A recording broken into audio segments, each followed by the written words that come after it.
આવતીકાલે રાષ્ટ્રીય બુટલેગર દિવસ છે, કોઈને ખબર છે ખબર કોઈને? આવતીકાલે રાષ્ટ્રીય બુટલેગર દિવસ છે, એની ઉજવણી નિમિત્તે રક્તદાન કેમ્પ રાખ્યો છે. બુટલેગરના માનમાં લોહી આપો. ઘરે 10, 20, 30, 40 વ્યક્તિઓને રોટલા ખવડાવે, એનું ઘર હાલતું ને લોજિંગ કરીને મકાનો લીધા, સોનું લીધું, છોકરા પવડાવવાના દાખલા આ સુરતમાં છે.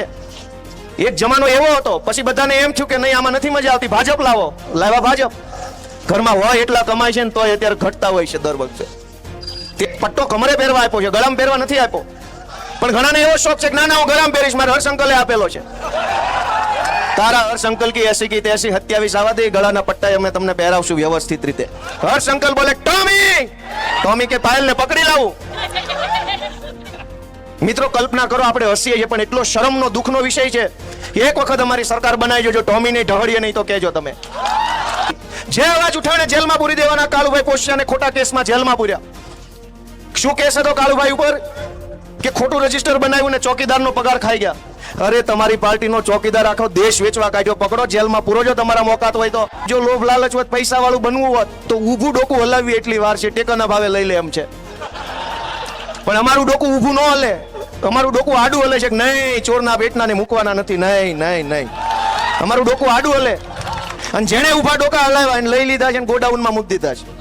વિસાવદરની અદાલતમાં ગોપાલભાઈનો કેસ મૂક્યો, ગબ કરતું રિઝલ્ટ આવ્યું, કમ્પ્લેટ ગોપાલભાઈ કમ્પ્લેટ છે, રેડી લેવા મારો સિક્કો. આવ્યું કે ન આવ્યું? અને ઈ અદાલતમાં રિઝલ્ટ આવ્યું, જોટો ક્યાં સુધી લાગ્યો? છે જ ઝટકો લાગ્યો ને.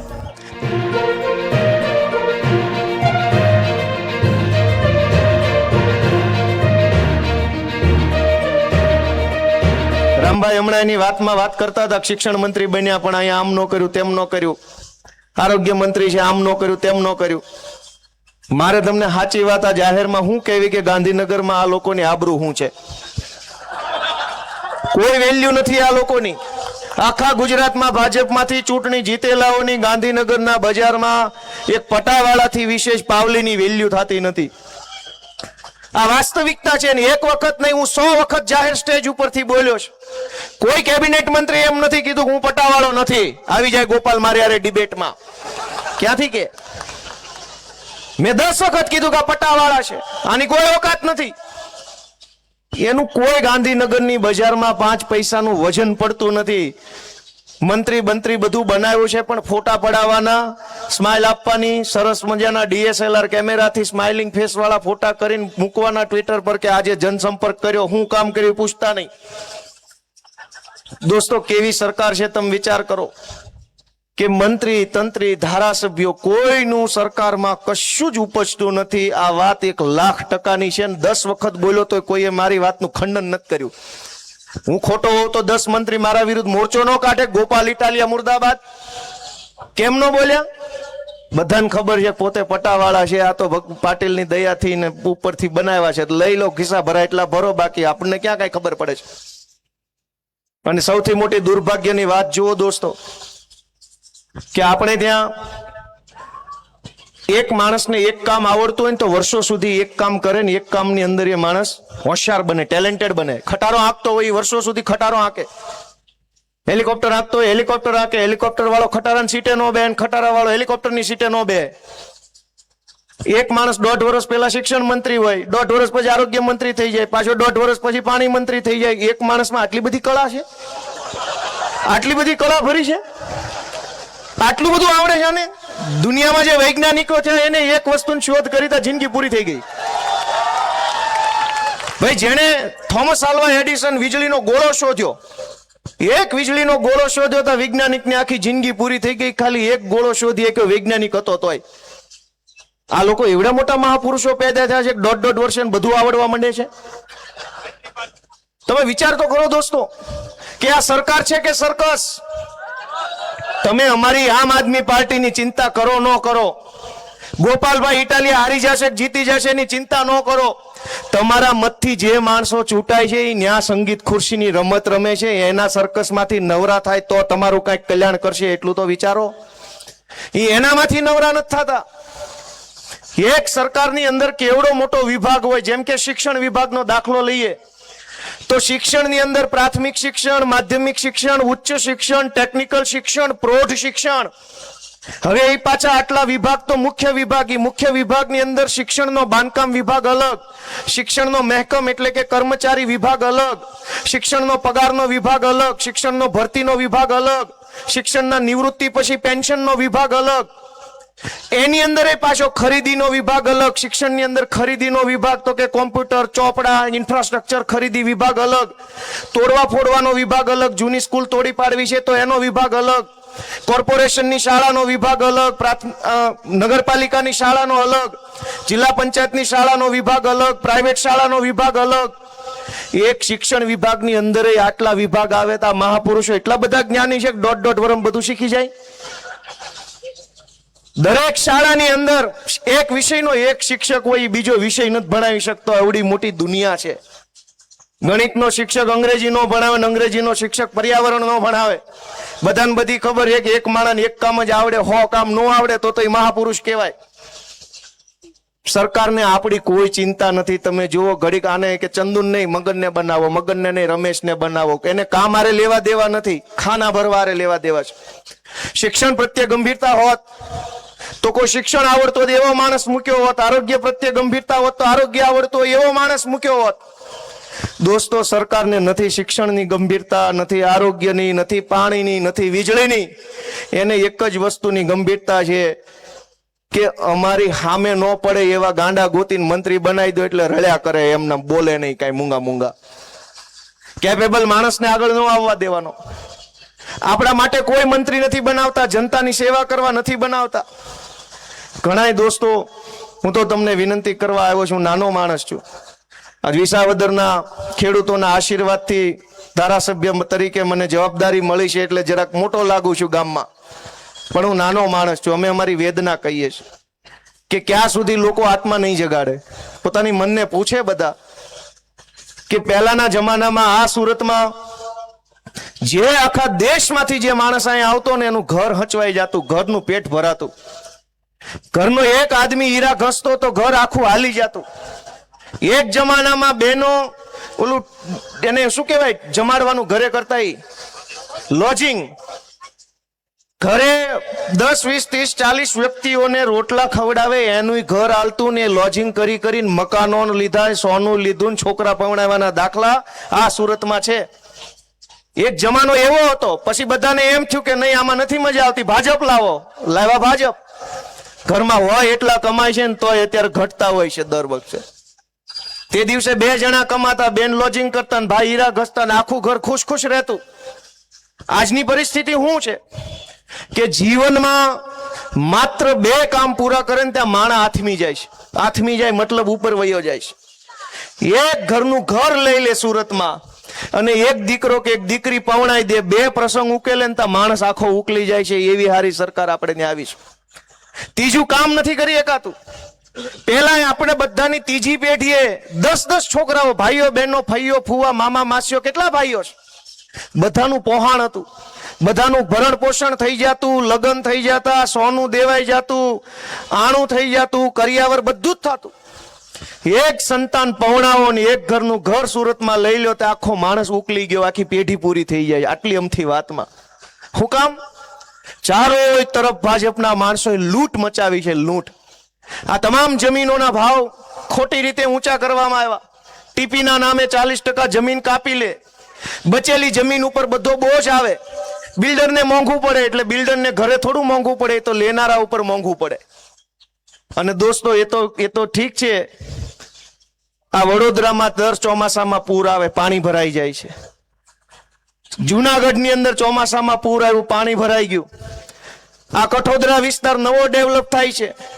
આખી ખાડી બિલ્ડરોએ દબાવી દીધી અને કોઈ કહેનારું નથી.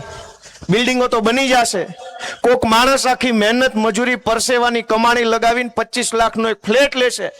ફ્લેટ તો શિયાળે કે ઉનાળે લેશે ને ચોમાસે ખબર પડશે 25 લાખના ફ્લેટની હેઠે પાણી ભરાય છે. ક્યાં ફરિયાદ કરવાની?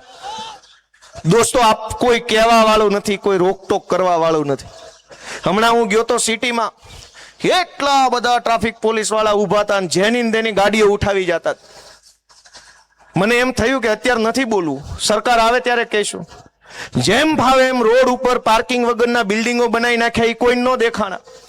આખું બિલ્ડિંગ ગેરકાયદેસર ઊભું હોય, પાર્કિંગ ન હોય, બેઝમેન્ટ પાર્કિંગ ન હોય, બેઝમેન્ટના પાર્કિંગની જગ્યાએ દુકાન બની ગઈ હોય તો કોઈને વાંધો નથી, તમારી ગાડી ત્યાં ન મૂકતા, નકર ઉઠાઈ લેવું એ ગેરકાયદેસર છે. એનો અર્થ એવો કે ગાડી પાર્ક કરવું એ ગેરકાયદેસર છે, બિલ્ડિંગ બનાવવું કાયદેસર છે. શું કામ? ભાજપના નેતાને પૈસા આપીને બનાવ્યું છે, એમનામ થોડું બનાવ્યું છે. તો મારે એવું કેવું છે કે ભાઈ અહીંયા ભાજપની ઓફિસ કામરેજ ખુલી છે, એના મહિનાનો પાસ કાઢજો, ગાડી ગમે પાર્ક કરવાનો, 3000 આપો, ગમે પાર્ક કરજો. દોસ્તો કઈ હાલત હાલે છે કે જનતાને લૂંટી લેવા સિવાય કોઈ વાત નહીં. બિલ્ડરો અહીંયા પેલી ખાડી દબાવીને બાંધકામ કરે, ત્યાં લૂંટી લે, કોર્પોરેશન વાળા આમ લૂંટી લે, પોલીસ આમ લૂંટી લે, આવકના દાખલા વાળા ખૂણામાં લઈ જઈને લૂંટી લે. કરવાનું હું? દોસ્તો હું વારંવાર વિનંતી કરું છું કે આ અમારો વિષય નથી. ગોપાલભાઈ ઇટાલિયા કે રજનીભાઈ કે રામભાઈ ધડુકનો કોઈ નુકસાન નથી. અમે તો લડનારા લોકો છે અને અમે લડીએ છીએ જનતા માટે. તો ખોટી એફઆઈઆર થાય છે, સાચી એફઆઈઆર કરાવવા માટે થઈને આખો સમાજ અત્યારે મુખ્યમંત્રીને મળે છે અને ખોટી એફઆઈઆર ઉભા થઈ જાય અમારા ઉપર. અમારા રાજુભાઈ કરપડા અને પ્રવીણભાઈ રામ અત્યારે જેલમાં છે. શું કામ? તો કે ખેડૂતો માટે અવાજ ઉઠાવ્યો એટલે. બોટાદની અંદર કડદો થયો, અવાજ ઉઠાવ્યો, વિરોધ કર્યો, 307 લગાવીને જેલમાં પૂરી દીધા. વિસાવદરની અંદર ટેકાના ભાવે મગફળી ખરીદીમાં ખેડૂતો પાસેથી પૈસા માંગતા હતા, અમને ખબર પડી, મેં હરેશભાઈને ત્યાં અવાજ ઉઠાવવા વિરોધ કરવા મોકલ્યા. હરેશભાઈ ઉપર 307 લગાવીને અત્યારે જેલમાં પૂર્યા જુનાગઢની. જે માણસ બોલે એની ઉપર એફઆઈઆર, જેલમાં પૂરી દો. દોસ્તો અમે આખી જિંદગી જેલમાં રહી તો કાંઈ થાય એમ નથી, અમે ઘડાઈ ગયા છીએ, પણ જનતા પોતાનું વિચારે કે આ સરકાર આવી રહેશે, તમારા માટે લડનારા લોકોને જેલમાં પૂરી દેશે, તો જનતા કોના ભરોસે અવાજ ઉઠાવી શકશે? ક્યાં જઈને બોલવાનું? કોની પાસે અવાજ સાંભળવાનો? અને કેવી રીતે સરકારી તંત્રનો ભયંકર ખોટો દુરુપયોગ થાય છે એનો દાખલો તમને લાઈવ સંભળાવો હમણાં. એટલી હદે ખોટું થઈ રહ્યું છે કે કોઈ કહેનારું નથી, કોઈ પૂછનારું નથી, કોઈ જોનારું નથી. બધા હિન્દુ મુસલમાન ભાજપ, હિન્દુ મુસલમાન ભાજપ, બટન દબાવા કરો, ભલે જે થવું હોય થાય. તમને બધાને યાદ હશે કે અમરેલીમાં પાયલબેન ગોટીનું સરઘસ કાઢવામાં આવ્યું. યાદ છે કે નહીં બધાને? બધાને યાદ છે કે થોડાને? તે દિવસે એવું થયું કે પોલીસે ભાજપના એક નેતાની ફરિયાદ લખી અને ફરિયાદમાં એવું લખ્યું, લાવો તો કાગળ, કઈ હદે ખોટું કરવામાં આવે છે. ભાઈ પટ્ટો કમરે પહેરવા આપ્યો છે, ગળામાં પહેરવા નથી આપ્યો, પણ ઘણાને એવો શોખ છે કે ના ના હું ગળામાં પહેરીશ, મારે હર્ષંકલે આપેલો છે.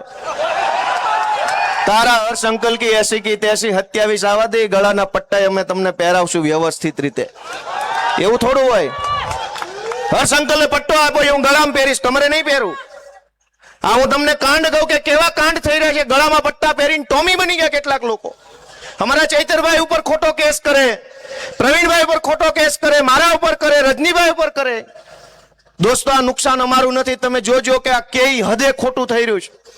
અમરેલીમાં એફઆઈઆર થઈ કે પાયલબેન ગોટી, અશોકભાઈ માંગરોળિયા, મનીષભાઈ વઘાસિયા અને જીતુભાઈ ખાતરા, આ 4 લોકોએ ભેગા મળી અને એક નકલી લેટર બહાર પાડ્યો. આવી જતી ને ફરિયાદ, યાદ છે બધાને? આ એફઆઈઆર થઈ રાત્રે 12 વાગે. સિંઘમોનું એક ટોળું ગયું એમના ગામમાં, પાયલબેનની ધરપકડ કરી રાત્રે 12 વાગે. જે ન થઈ શકે, બીજા દિવસે કોર્ટમાં રિમાન્ડ માંગ્યા.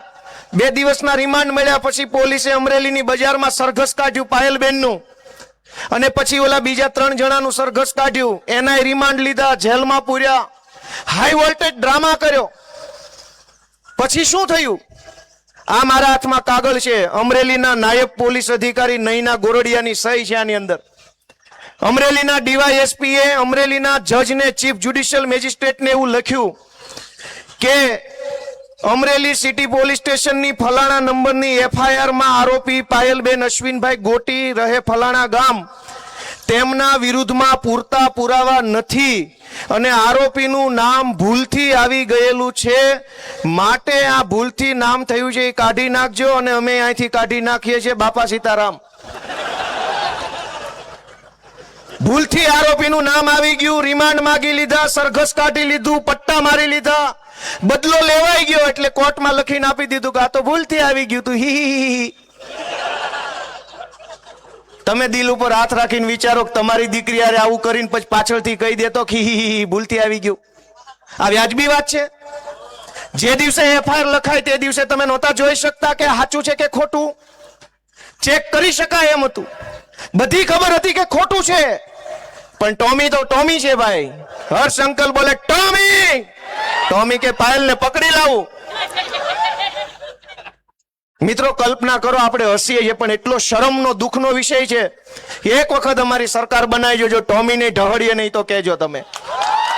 દોસ્તો અમને ગુસ્સો આવ્યો છે, અમને ગુસ્સો છે એ વાતનો કે કેટલાક ટોમી આખા ગુજરાતની અંદર ફરે છે હર્ષ સંઘવીના નામનો ગળામાં પટ્ટો પહેરીને, પબ્લિકને ડરાવે, ધમકાવે, ખોટો કેસ કરું, આમ કરું, જેલમાં પૂરું, ફરજમાં રૂકાવટ કરું. અરે તારી ફરજ કી 80 કી 83, તું આવી જા 27માં હામો. દોસ્તો પાયલબેન નું સરઘસ કાઢ્યા પછી પોલીસના ડીવાયએસપી અદાલતને લખ્યું કે આ ભૂલથી આવી ગયેલું નામ છે, તો શું કામ સરઘસ કાઢ્યું ભાઈ? શું કામ રિમાન્ડ માંગ્યા? ધરપકડ શું કામ કરી? 2 દિવસ મોડી ધરપકડ કરી હોત, 2 દિવસ ચેક કર્યું હોત, 2 દિવસ તપાસ કરી હોત તો તમને ત્યારે જ ખબર પડી જાત કે આ ખોટું છે, તો આ બધું ન કરવું પડે. અને એનાથી આગળ કુલ 4 આરોપીના નામ હતા. એમાં પહેલામાં એમ લખ્યું કે પાયલબેન નું નામ ભૂલથી આવ્યું છે, પણ પછી થોડાક દિવસ પછી શું થયું? આ બીજા કાગળમાં છે. આ બીજા કાગળમાં સાયબર ક્રાઇમ પોલીસ સ્ટેશનના પીઆઈ ની સહી છે, અને એણે એવું લખ્યું છે કે આ કેસ હકીકતની ભૂલ વાળો છે, એટલે કે અમારાથી ભૂલ થઈ ગઈ છે. એટલે આરોપી મનીષ વઘાસિયા, આરોપી જીતેન્દ્ર ખાતરા અને આરોપી અશોક માંગરોળિયા વિરુદ્ધ તપાસ દરમિયાન કોઈ પુરાવો મળ્યો નથી. એનું નામ પણ ભૂલથી આવી ગયેલું છે, માટે કાઢી નાખવું. બાપા સીતારામ. દોસ્તો વિચાર કરો, 4 આરોપીના નામ ભૂલથી આવી ગયા, 4 આરોપી વિરુદ્ધ પુરાવા નથી, તો મૂળ કેસનું શું થયું? ઓલો લેટર કોણે લખ્યો હતો? અને લેટર લખ્યો હતો એ સાચો હતો કે ખોટો હતો? પાયલબેન અને 3 પુરુષ 4 આરોપી હતા, 4ના નામ ભૂલથી આવી ગયા એવું પોલીસે ઓફિશિયલ લખીને કોર્ટમાં આપી દીધું. તો ગુનો કોણે કર્યો? સરઘસ શું કામ કાઢ્યું? રિમાન્ડ શું કામ લીધા? તો કે અત્યારે જે ભાઈ હર્ષ સંઘવીના ભાઈબંધ જે મંત્રી બન્યા છે એને બદલો લેવો તો આ 4 લોકો હારે. એટલે ટોમીને કીધું કે જા ટોમી, પાયલબેન અને ઓલા 3ને પકડીને સરઘસ કાઢીને કેસ કરીને ખોટા કેસમાં જેલમાં નાખી અને બદલો લેવાઈ જાય પછી લખીને આપી દેજે. હી છૂટી ગયા. દોસ્તો કાયદાનો કેટલો ભયંકર દુરુપયોગ છે તમે જોયું. આ હદ છે પોલીસ સ્ટેશનોની હાલત આ છે. તમે વિચારો કે કેમ લડવાનું અને કોણ લડશે? આ બધું વ્યાજબી છે કે ગેરવ્યાજબી? તમારી શેરીમાં સોસાયટીમાં ભાજપના પેજ પ્રમુખ રહેતા અને પૂછો કે ભાઈ તારી બેન દીકરી આરે આવી ઘટના બનશે અને પાછળથી પોલીસ હી કરશે, ગમશે? આ હાટું પોલીસ સ્ટેશન ખોલ્યા છે કે ગમે એની ઉપર ગમે એવો ખોટી એફઆઈઆર ને પાછળથી હી ભૂલ થઈ ગઈ, પુરાવો નથી, ખોટી રીતે નામ આવી ગયું, માફ કરજો, સોરી, તો આવી જાય કેબિનેટ મંત્રી સ્ટેજ ઉપર, હું 2 લાફા મારીને હી ભૂલ થઈ ગઈ. હાલશે એવી રીતે? ભાજપના કેબિનેટ મંત્રીને 4 લાફા સ્ટેજ ઉપરથી મારીને પછી હી હકીકતની ભૂલથી લાફો મરાઈ ગયેલ છે, જે દરગુજર કરવા વિનંતી. તો હાલશે? હાલશે કે નહીં હાલે? આપણી બેન દીકરીનું સરઘસ કાઢ્યું અને અદાલતમાં ડીવાયએસપી લખીને આપ્યું ભૂલ થઈ ગઈ.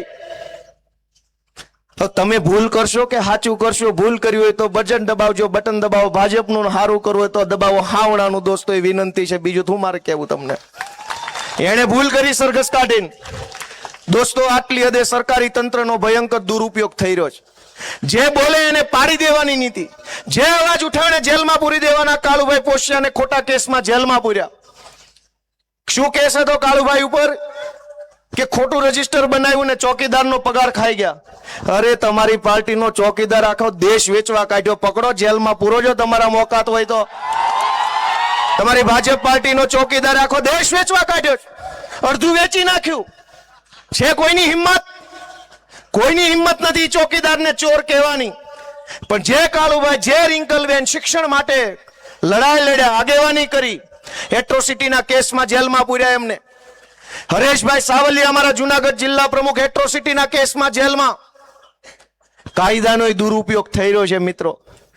હું તો એક નાના દીકરા તરીકે તમારી પાસે એક વિનંતી કરવા આવ્યો છું કે અમારી તો તોય ચિંતા ન કરતા, જે જુલમ હશે ભોગવી લેશું, પણ આ વિપક્ષની દિવાલ નહીં વધે, આ વિપક્ષનો ટેકો નહીં વધે, તે દિવસે ભાજપનો રાક્ષસી પંજો તમારા ગળા સુધી આવશે. અત્યારે અમે આડશ છીએ, આ બધા આડા ઉભા છે જનતાની. ભાજપનો પંજો પહેલો અમારા ઉપર પડે, અમે જ નહીં હોઈએ, આ લડનારા લોકો નહીં હોય, આ પાર્ટી નહીં હોય, આ વિપક્ષ નહીં હોય, તો એ તો ખૂની પંજો છે, એ તો હડકાયું કૂતરું છે, હવે લોહી ભાળી ગયું છે, એ તો ગમે એને બટકા ભરી જાય. મિત્રો, મારી તમને વિનંતી છે કે આપણે જરાક જાગીએ, વિચારીએ. ગઈ ચૂંટણીમાં કોર્પોરેશનમાં તમે ખૂબ સરસ આશીર્વાદ સહકાર આપ્યા. આ મહેશભાઈ જેવા આગેવાન આવ્યા, આખા 5 વર્ષ સુધી સંઘર્ષ કર્યો. જે દિવસે આ પાયલબેન, મહેશભાઈ, રચનાબેન, આ અમારા જેડી, આ બધા જ્યારે 2021માં ચૂંટણીમાં ઉભા રહ્યા ત્યારે એકેય ઉપર એકેય FIR નહોતી. આજે બધા ઉપર હાટા FIRઓ થઈ ગઈ છે. શેની? લૂંટ કરવાની નહીં, બળાત્કારની નહીં, ચોરીની નહીં, રેતી કાઢવાની નહીં તાપીમાંથી. કામરેજના, કતારગામના, વરાછાના, સુરતના લોકો માટે લડવાની હાટા FIR આ બધા ઉપર થઈ ગઈ છે. 5 વર્ષમાં આટલું મેળવ્યું એમણે. અને દોસ્તો, જે ભાજપમાંથી નેતા બને છે એ શું મેળવે છે તમે જાણો છો. આ લોકો શું મેળવ્યું? જેલમાં ગયા, અનેક વખત માથા ફૂટી ગયા, તમે બધાએ બધું જોયું છે. અને છતાંય આટલા જુલમ પછી આ આખી ટીમ, આ અમારી પાર્ટી, આ નેતાઓ જનતા માટે લડાઈ લડે છે. તો તમારા આશીર્વાદના હકદાર ખરા કે નહીં? એ 7-8 જણાએ હા પાડી, એનો ખૂબ ખૂબ આભાર ભાઈ. બધાએ હા નથી પાડી. દોસ્તો, ખૂબ મુશ્કેલ સમય છે ગુજરાતના ઇતિહાસમાં. મારી તો ઉંમર 36 વર્ષ છે. જેની મારા કરતા ડબલ ઉંમર હોય યાદ કરે કે તમે છેલ્લે ક્યારે એવું સાંભળ્યું હતું કે ધારાસભ્યને જેલમાં પૂર્યા? ગુજરાતના ઇતિહાસમાં પહેલી એવી ઘટના બની કે ચૈતરભાઈ વસાવા ધારાસભ્ય બન્યા પછી 2 વખત એમને જેલમાં પૂરવામાં આવ્યા. શું કામ? કે ચૈતરભાઈ વસાવા અવાજ ઉઠાવે છે, ગરીબો માટે, ખેડૂતો માટે, યુવાનો માટે, ભાજપની સામે લડે છે, એની પોલ ખોલે છે. તો 307 ને આ કલમ ને ઓહો આખો ચોપડો કલમનો લાગી જાય છે. અને ગુંડાઓ, બુટલેગરોને ડિસ્કાઉન્ટ આપવામાં આવે છે. મારી વાત સાચી છે કે ખોટી? મિત્રો, કહેવા બેસીએ તો કંઈ ખૂટે નહીં એવી વાતો છે, પણ સમજદાર માણસને તો ટૂંકમાં બધું સમજાઈ જાય કે બહુ મુશ્કેલ સમય ચાલી રહ્યો છે. અહીંયા બધા આવ્યા હતા. આજ આખા કાઠિયાવાડનો સૌથી મહત્વનો પ્રશ્ન શું છે? આપણે બધા કાઠિયાવાડના માણસો છીએ, અલગ અલગ જ્ઞાતિના. આપણા કાઠિયાવાડના સૌથી મહત્વના 2 પ્રશ્નો છે. આખી સરકારને, આખું એનું ટોળું, મંત્રી સંત્રીને એક ખટારો ભરીને મુદ્દામાલ અહીંયા સન્માન લેવા આવ્યો હતો. કોઈએ એને પૂછ્યું નહીં કે કાઠિયાવાડની સૌથી મોટી સમસ્યા છે સામાજિક સુરક્ષા, સલામતી. ગુંડાઓ, લફંગાઓ, હલકાઓ બેફામ બન્યા છે. ગમે એને મારી લેવું, ગમે એનું લૂંટી લેવું, ગમે એને હેરાન કરવા, ગમે એની બેન દીકરીના ચાળા કરવા, ગમે એના શેઢે ચડી જવું, ગાડીઓ ચોરી લેવી, તુતારી કરી લેવી, વ્યાજે રૂપિયા આપીને જમીનો લખાઈ લેવી, બેફામ બન્યા છે બધા. આ વાત સાચી છે કે નહીં? આખા ગુજરાતમાં લુખ્ખાઓ બેફામ બન્યા છે. પણ છે કોઈમાં હિંમત ટોમીમાં કે લુખ્ખાઓને પકડી બતાવે? ગરીબ માણસને પકડવામાં બધા સિંઘમો. સામાન્ય માણસ બચારો પોટલું લઈને 2 રૂપિયા રળતો હોય તો એને પકડીને સિંઘમ અને રીલો બનાવવાની. પણ માફિયાઓ, ગુંડાઓ, રેતી કાઢનારાઓ, કટકી કરનારાઓ, તોડ કરનારાઓ, બેનો દીકરીઓની છેડતી કરનારાઓ બેફામ ફરે છે. આખા ગુજરાતમાં કોઈ એને કંઈ કહી શકે એમ નથી. અને સૌથી વધુ સમસ્યા સૌરાષ્ટ્રની અંદર અત્યારે લુખ્ખા તત્વોની છે. છાસવારે ગમે એને મારી લેવાના, ગમે એની ઉપર ધોકો મારી લેવાનો, લાફા મારી લેવાના, ગાડીઓ ચડાવી દેવાની. આ કોઈ સરકાર રાજ છે કે પછી તાનાશાહી ચાલે છે? અને સૌથી મોટી બીજી સમસ્યા રોજગારની. અનેક માણસો એવા છે કે જે પરાણે, મજબૂરીમાં, લાચારીમાં સુરત કે અમદાવાદ, રાજકોટ રહેવું પડે છે. જો બાપ દાદાના ગામની અંદર કંઈક એને રોજગાર મળે, કંઈક સારી સુવિધા મળે, વ્યવસ્થા મળે, સલામતી મળે, તો અનેક પરિવારો એવા છે જે અહીંયા હાકડી કોટડીમાંથી આઝાદ થઈને બાપ દાદાના 10 વીઘાના મહેલમાં રહેવા જાય એમ છે. પણ કેવી રીતે જવાનું? ત્યાં સલામતી નથી, સુવિધા નથી, વ્યવસ્થા નથી. 30 વર્ષ થઈ ગયા ભાજપના નેતાને મત આપતા આપતા. CR પાટીલનો બંગલો જોયો છે કોઈએ? કોઈ જોયો છે? કોઈ જોયો છે? જાજો એકવાર. કયા વિસ્તારમાં આવ્યો એનો? અલથાણ, ભટાર. હું તો બધાને વિનંતી કરું છું, અમથા સ્પેશિયલ બહારથી જોવા જાજો, તમારું દિલ ખુશ થઈ જાય ને એવો 100 કરોડનો બંગલો CR પાટીલે બનાવ્યો છે. એના ટોયલેટની અંદર ફિલ્ટર પાણી આવે છે. ભલે તમે દાંત કાઢો પણ કન્ફર્મ ન્યૂઝ છે, મને બધી માહિતી છે, જાજુ બોલવું નથી દોસ્તો. તમે એને મત આપ્યા એના તો ટોયલેટમાં ફિલ્ટર પાણી આવે છે ને આપણા છોકરાને ભણવા નિહાળ્યું નથી. એટલી બધી ચિંતાનો વિષય છે કે કહેવા બેસીશ તો તમને એમ લાગશે ગોપાલભાઈ આ શું બોલે છે. દરેક ભાજપના નેતાઓ આલિશાન મહેલોમાં રહેતા થઈ ગયા અને એનો વાંધો નથી, એના નસીબમાં હશે તો બંગલામાં ભલે રહેતા, પણ આપણા છોકરાના નસીબમાં શાળા નહીં લખી હોય, ભગવાને એમના મોકલ્યો છે વગર નિહાળનો. તમારા નસીબમાં બંગલા લખ્યા તો રહ્યો તમે બંગલામાં, અમારા છોકરાના નસીબમાં એક શાળા તો લખતા જાવ હારી, કે આ ગરીબના ઘરે જન્મેલો છોકરો સાયન્સ બાયન્સ ભણશે અને એન્જિનિયર બેન્જિનિયર બનીને ઘરનું લીલું પીળું કરશે. તમારા નસીબમાં હશે તો તમે રડો, ખાઓ, પીઓ, ભ્રષ્ટાચાર કરો, બંગલા બનાવો. અમારા છોકરાનું હું નાનામાં નાની વાત માટે નાના માણસે કરગરવું પડે, ભીખ માગવી પડે, લાચારી કરવી પડે. આખી સરકારની ટોળકી સન્માન લેવા આવી, પણ માણસનું સન્માન તો કરતી નથી એમની સરકાર. એક આધાર કાર્ડમાં નામ કે અટક કે જન્મ તારીખ સુધારવી હોય ને તો પગે લાગી લેવું પડે છે, એટલી હદે ધક્કા ખાવા પડે છે. હું તો જોઉં છું કે ઘણા કેસમાં છૂટાછેડા થયા હોય અને પછી એ બેનના બીજા લગ્ન થયા હોય ને એમાં નામ બદલવા હોય, એ છોકરા નામ બદલવા હોય તો ઓહો હો ભગવાન ભાળી જાય છે કે બાપા આ કોઈ દી ન થાય. છૂટું કરવું હેલું થઈ ગયું છે, પણ ઓલું નામ બદલવું અઘરું થઈ ગયું છે. વાસ્તવિકતા વધે આ પાડો ને તો ના પાડી દો. એટલી હેરાનગતિ છે કે એની વાત જવા દો. માણસને ધક્કે ચડાવવો, અપમાનિત કરવો, એને કોઈ પણ સંજોગોમાં લૂંટી લેવા સિવાય કોઈ વાત નથી. સૌરાષ્ટ્રના 2 પ્રશ્નોની વાત કરતો હતો કે લુખ્ખા તત્વોનો ત્રાસ એટલી હદે વધ્યો છે કે એની કોઈ સીમા નથી. અને આજ લોકો અહીંયા માઇકમાં ભાષણ આવીને કે કાંઈ પણ હોય તો સરકાર તમારી સાથે છે. અમારી નહીં, લફંગાઓની હારે સરકાર છે. અમારે હારે હોત તો ક્યાં ઉપાધિત છે. રેતી કાઢનારાઓની હારે સરકાર છે, આ ખાડી દબાવનારાઓની હાથે સરકાર છે, વ્યાજે ફેરવનારાઓની હારે સરકાર છે, દારૂ વેચનારાઓની હારે સરકાર છે, ડ્રગ્સ વેચનારાઓની હારે ભાજપની સરકાર છે. અમારી હારે તો 1000 હાથવાળો છે ને હવે આમ આદમી પાર્ટી છે. અમારી હારે તો બીજું કોણ છે? ગરીબો હારે કોણ? દોસ્તો વિચારો, જરાક વિચારો કે આખા કાઠિયાવાડની અંદર કેશુ બાપા એક સપનું જોઈને ગયા હતા, કલ્પસર યોજના. એનો એક આખો વિભાગ બની ગયો છે સરકારમાં, નર્મદા કલ્પસર અને જળ સંપત્તિ વિભાગ. એનું આખું કેબિનેટ વિભાગ છે, એના મંત્રી છે. આજ 30 વર્ષથી એક યોજના પૂરી નથી થતી. મુખ્યમંત્રી આવવાના હોય તો રાતોરાત રોડ બની જાય, સફેદ પટ્ટાઈ લાગી જાય, ઝાડવા મુકાઈ જાય, ઝાડવાને પાણી પવાઈ જાય, ડિવાઈડર સાફ થઈ જાય, ઉપર ધૂળ ઝાડા કરી નાખે. 30 વર્ષથી સૌરાષ્ટ્ર આખાની જીવાદોરી સમાન કલ્પસર યોજનાની એક ઈંટ નથી મૂકવામાં આવી. શું કામ? તમે ને મેં મત આપ્યા, કાઠિયાવાડના લોકોએ મત આપ્યા, સૌરાષ્ટ્રના ખેડૂતોના દીકરાઓએ મત આપ્યા, આપણે મત આપ્યા પછી આપણે ત્યાં એક કેમ ન બન્યું?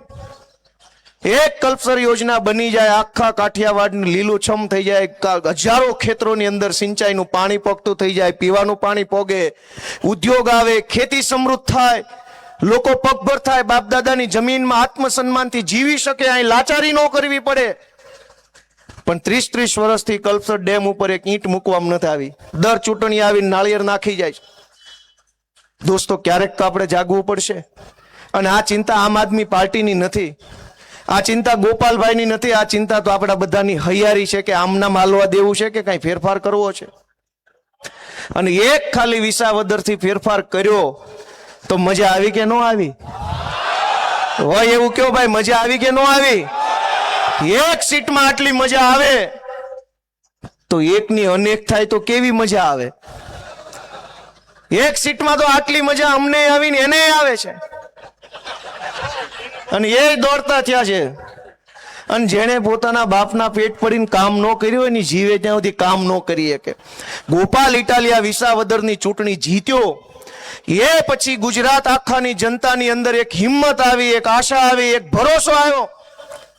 અને ભાજપને એમ લાગ્યું હોય કે હારું નાનું પબ્લિક છટકી રહ્યું છે આપણા ચુંગાલમાંથી, આપણી માયાજાળમાંથી, અને ગોપાલભાઈની પાર્ટી હારે જોડાઈ રહ્યું છે, તો ભાજપ વાળાએ કામ કરવું પડે. પણ કામને બદલે ગામડે ગામડે સન્માન સમારોહ ચાલુ કર્યા છે. અમદાવાદમાં સન્માન સમારોહ, રાજકોટમાં, એટલે સન્માન નહીં, હવે તો કામ કરો. ગોપાલભાઈ જીત્યા પછી સન્માન સમારોહ ચાલુ કર્યા. શેનું સન્માન? લૂંટી લીધા પ્રાઇવેટ શિક્ષણમાં એનું, દવાખાનામાં લૂંટ્યા એનું, કે ટોલ નાકે લૂંટ્યા એનું, કે આ ડ્રગ્સ વેચાવીને અમારા દીકરાઓને બરબાદ કર્યા એનું, કે આ મંદિરમાં ભવડી નાખ્યા એનું? શેનું સન્માન? કોઈ પૂછનારું નથી કે આ શું હાલી રહ્યું છે. મિત્રો, હજારો કરોડો લોકો એક લાચારી ભર્યું જીવન જીવે છે. કેટલાય લોકો એવા છે ખાવાની સમસ્યા છે, ખાવાના પૈસા નથી. આજે મને એક ફોન આવ્યો, એ કે અમારા ઘરે ઘઉં નથી, તમે કંઈક કરો. મેં તો ફોન, મારી પાસે રેકોર્ડિંગ છે પણ સંભળાવવું નથી. મેં ફોન ઉપાડ્યો કે ફલાણા ગામથી ફલાણા ભાઈ બોલું છું, મારા ઘરમાં ઘઉં નથી કાકા, તમે કંઈક કરો, ધારાસભ્ય છો તો. આજની જ વાત દોસ્તો, આપણે બધાએ આત્મા જગાડો એવી હું તો વિનંતી કરું. હું તો નાનો માણસ છું, મને બહુ બીજી જાજી ખબર રાજકારણીયા જેવી પડે નહીં, પણ મેં મારી લાગણી તમને કીધી, મેં મારો આક્રોશ તમને કીધો, મારી અંદર જે પીડા હતી એ મેં જેમ આવડી એમ કીધી. અમારો કોઈ સ્વાર્થ નથી, અમારી કોઈ લોભ લાલચ નથી. જો લોભ લાલચ હોત, પૈસા વાળું બનવું હોત તો ઊભું ડોકું હલાવવી એટલી વાર છે, ટેકાના ભાવે લઈ લે એમ છે. પણ અમારું ડોકું ઊભું ન હલે, અમારું ડોકું આડું હલે છે કે નહીં, ચોરના પેટના ને મૂકવાના નથી, નહીં નહીં નહીં, અમારું ડોકું આડું હલે. અને જેણે ઉભા ડોકા હલાવ્યા એને લઈ લીધા છે, ગોડાઉનમાં મૂકી દીધા છે. જ્યારે જેવો જોશે એવો બહાર કાઢશે. ગોડાઉન આખું ભરી લીધું છે. અમારું ડોકું દોસ્તો ઊભું ન હલે, અને આવા ચોરની સામે ઊભું ન હલે. અમારે ડોકું તો આડું હલવા વાળું ડોકું છે કે ખોટું હશે ને વિરોધ તો થાય, વટથી થશે ને જેવો કરવો હશે એવો થશે દોસ્તો. પણ તમારા આશીર્વાદ નહીં હોય તો અમે શું કરી શકવાના? તમે કયો શું કરી શકવાના? તમારા પ્રેમ, તમારા આશીર્વાદ, તમારા હાથની જરૂર પડશે. અમારા માથા પર તમારો હાથ હશે તો અમારું ઉપજ છે, નહીતર શું કરી શકવાના? આ રામભાઈ ધરુક અડધી રાતનો હોકારો છે આપણા કામરેજ વિસ્તારનો, 108 જ છે એ એક પ્રકારની. પણ ચૂંટણી ટાણે મત ન મળે, હારી જાય. આ તો સારું કહેવાય કે રામભાઈ 2 ચૂંટણી હાર્યા પછી હિંમત નથી હાર્યા, છતાંય દોડે છે. જ્યારે બોલાવો, જ્યાં બોલાવો, જે કઈ ઊભા હોય છે. આ ધર્મેશભાઈ ભંડેરી, આ બધા જ માણસો લડે છે, તમારા આશીર્વાદની આશા રાખીને આવ્યા છે. ચૂંટણી આવશે ત્યારે બધાય આવશે, આખું રામટોળું ઉતરશે, ભાજપનું, આમથી કોંગ્રેસનું, બધા આવી જવાના છે. પણ તમે ન્યાય કરજો, તમે નિર્ણય કરજો. તમારી અદાલતમાં અમારો કેસ અમે ખુલ્લો મૂક્યો છે, હવે આવતી ચૂંટણીએ તમે અમારા તરફ ચુકાદો આપજો એવી તમને ન્યાયાધીશોને હું અપીલ કરું છું. કેમ કે ભાજપની સરકારની અદાલતોમાં તો વર્ષો વયા જાય કેસનો નિકાલ થવામાં. તમારી અદાલત છે એ પાકી અદાલત છે, બટન દાબ્યું નથી, ચુકાદો આવ્યો નથી.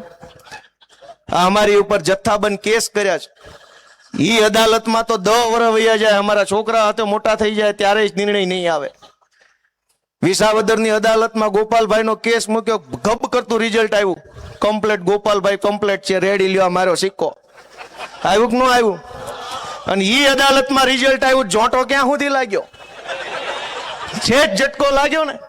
તમારી અદાલતમાં જો રિઝલ્ટ સારું આવશે તો ફાયદો તમને મળવાનો છે દોસ્તો. અમે તો કઠડામાં ઉભા છીએ જનતાની અદાલતના ન્યાય નિર્ણય તમે કરો એવી અમારી આશા છે. બધાને એવું વિનંતી કરું છું કે કોઈ પણ પ્રકારનો કંઈક વાદ વિવાદ હોય, કંઈક અમારી કંઈક ભૂલચૂક થઈ ગઈ હોય, ભાઈ અમે નાના માણસ છીએ, કાંઈ 3 પેઢીના રાજકારણીયા છીએ નહીં, ખોટું બોલવામાં ફાવટ આવી ગઈ હોય. જેવું આવડે એવું બોલીએ છીએ, સાચું સાચું બોલીએ છીએ. ખોટું બોલવું નથી, ખોટું કામ કરવું નથી, પૈસા વાળું બનવું નથી. અને છતાંય અમારાથી કાંઈ ભૂલ થઈ હોય, ચોક થઈ હોય, કંઈક નાનું કામ ઓછું થયું હોય, કંઈક વધુ થયું હોય, કંઈક તમે ઈચ્છા રાખી હોય એવું ન થયું હોય, તો એ બધી ભૂલને દરગુજર કરી અમને માફ કરીને એકવાર ભાજપને સાફ કરો ને એવી મારી તમને બધાને વિનંતી છે દોસ્તો.